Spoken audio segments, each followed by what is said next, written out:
Halo semuanya, perkenalkan nama saya Muhammad Dafa, angkatan 2019, mahasiswa prodi jurusan Bahasa dan Kebudayaan Jepang, Universitas Dhamma Persada. 2019 yang saya.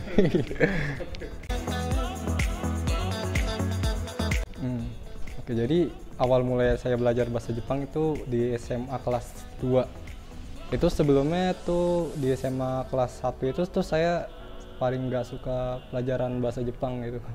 Tapi entah kenapa di situ kayak terbalik gitu nanti di pas saya naik kelas itu tuh jadi nilai bahasa Jepang saya jelek kan, terus senseinya cukup TBC gitu.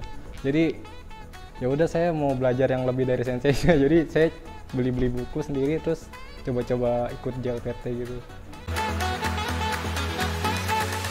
Oke, jadi saya tuh punya program belajar sendiri ya, Yoshu, Benkyu sama Fukushu. Nah itu tuh selalu saya ulangi setiap saat gitu. Jadi setiap belajar pasti gitu. Setiap hari harus ada yang belajar gitu. Kalau nggak belajar rasanya nyesel gitu. Iya, program sendiri sih.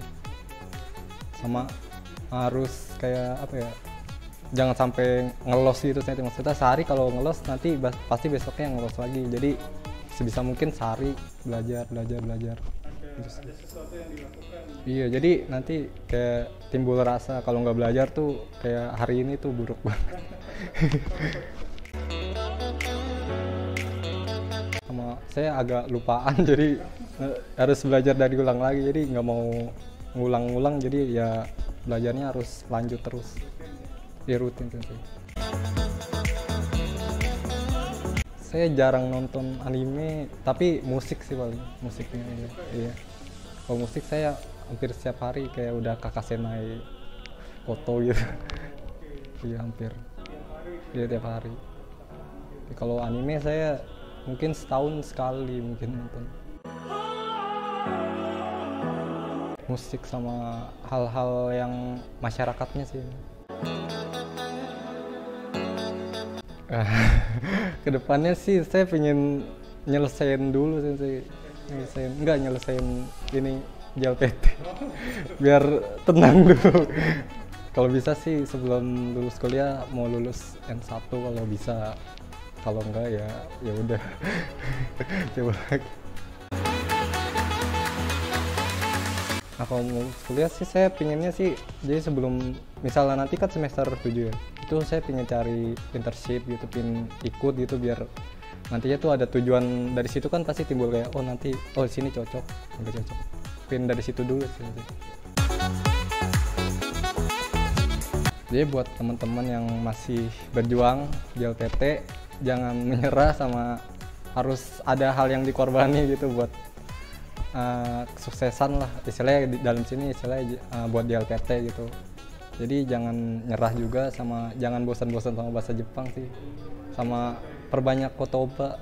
Soalnya menurut saya kan dari seluruh kayak bagian tes kan semuanya pasti kan kotoba kan, yang penting kayak dari kanji juga kalau ngerti kotobanya ini dibaca ini, terus kotoba bunpo juga kalau nggak ngerti bunponya tahu maknanya kan, jadi ya bisa nebak-nebak gitu. Cokai juga kalau misalnya latihan banyak cokai terus nggak tahu kotobanya kan repot. Ya, dokai juga kalau kebanyakan baca tapi pas nanti ujiannya nggak ngerti itu kan jadi bingung juga, repot. Perbanyak kotoba sih saya. Ya pembelajarannya sama jangan belajar dari buku doang, dari hal-hal lain juga. Tapi kalau saya emang dari buku sih emang.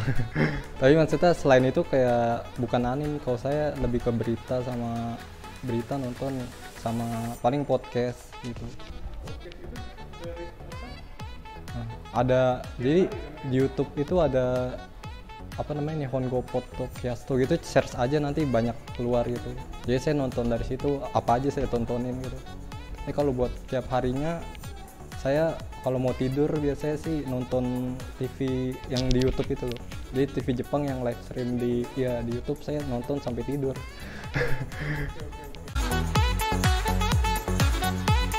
Ya kayak saya kan istilahnya kan saya belum ke Jepang nih, ngerasain di Jepang tapi di Indonesia gitu, jadi nonton TV Jepang di Indonesia ya nggak apa-apa, udah cukup lah dulu. Pas mau ujiannya jangan lupa latihan soal sama timing sih. Saya juga soalnya waktu M3 saya kan itu di dokainya tersendat-sendat jadi karena waktunya itu. Jadi pas di N2 kemarin saya nyiapin waktu buat, jadi kayak saya download soal yang website dari officialnya, saya timerin gitu apa cukup gak gitu waktunya, jadi kayak gitu sih. Oke, itu aja dari saya. Buat yang belum lulus JLPT jangan patah semangat, terus ganbare. Terima kasih.